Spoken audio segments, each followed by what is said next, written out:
There was incredible tension in the air that evening when my wife's sister, Amelia, arrived unexpectedly at our house. We sat in the living room, and the first few hours of conversation were filled with banal topics discussing the weather, the latest news, and nothing hinted at what was to come later.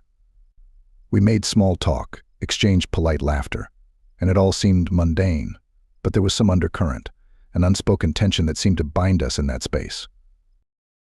Over time, however, something changed. After talking to her, I realized that Amelia was not only beautiful but intelligent and charming. Her laugh was genuine, and there was a warmth in her voice that made every word sound like a melody. Our conversation was engaging, her eyes sparkled with interest, and our interactions became more intimate than I could have imagined.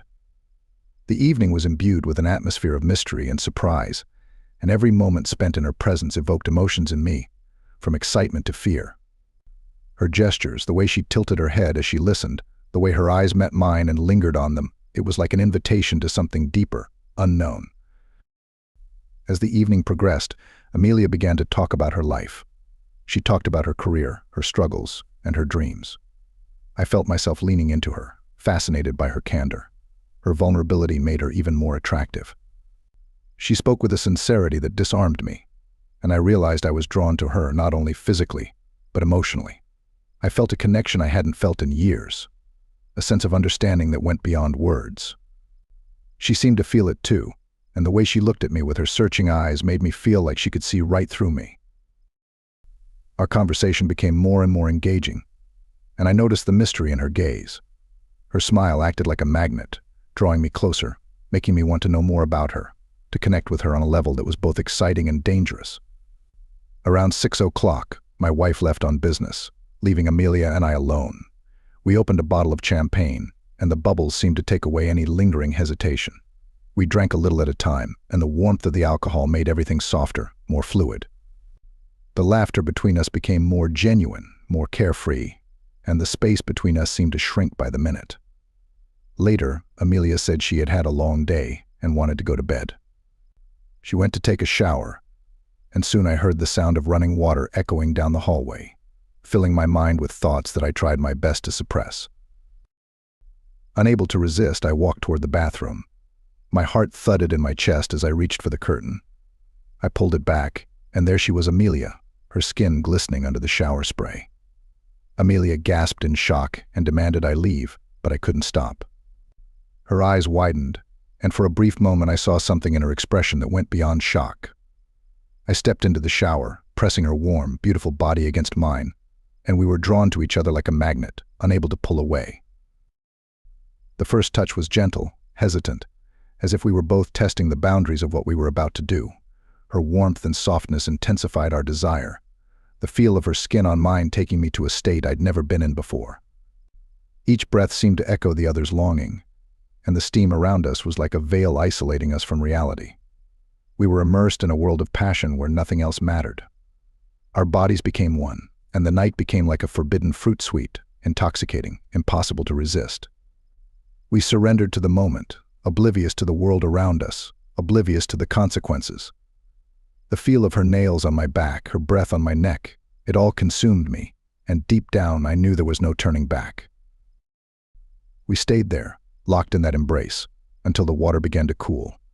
But even then, the coolness couldn't drown out the heat between us. When we finally pulled away, Amelia's eyes were filled with an emotion I couldn't define, something between regret and longing. We said nothing as she wrapped herself in a towel and walked out of the bathroom. I stood still, the weight of what had just happened weighing on me, and I realized that everything had changed. A few days after that night, I stood on the doorstep of my mother-in-law's house and my heart was pounding. Margaret, my mother-in-law, called me. I heard a strange note in her voice, and I felt a deep uneasiness. I knew something was wrong, and the guilt that had been gnawing at me since that night only made it worse. When I walked in, Margaret's gaze pierced me through. She gestured for me to sit down, her eyes colder than I'd ever seen them. The room was stuffy, the air filled with tension. I could feel my heart pounding in my chest, each beat echoing in my ears as I tried to even out my breathing. "I know what happened between you and Amelia," she said, her voice harsh and her eyes glaring at me. The words hung in the air, heavy and unforgiving. My throat was dry and I tried to find the words, but nothing came out. Leaning back in her chair, Margaret smiled a small, almost cruel smile, keeping her gaze on me. "Relax, I'm not going to tell my daughter." The relief barely had time to fade before she continued, her voice hard. "But you owe me." My stomach flipped at her words. "What do you mean?" I managed to whisper, my voice barely above a whisper. Margaret crossed her arms, her lips puckered. "From now on, you will do whatever I say. I need help around the house, and there are things I can't rely on anyone else to do, things I want only you to do. You will always be there for me, or I will tell my daughter everything." Her words felt like a noose tightened around my neck, and I felt the weight of my actions pressing down on me.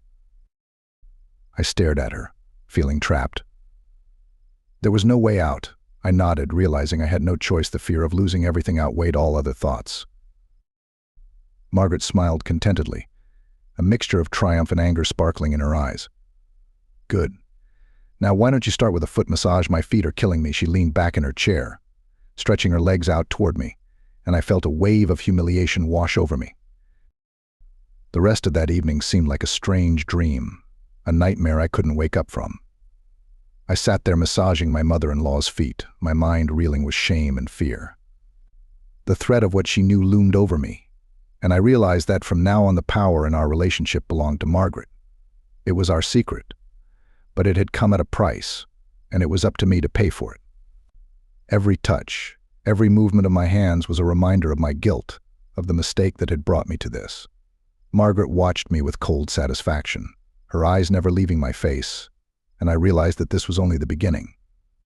The price of silence was high, and I was bound to her, a puppet subject to her whims from which there was no escape.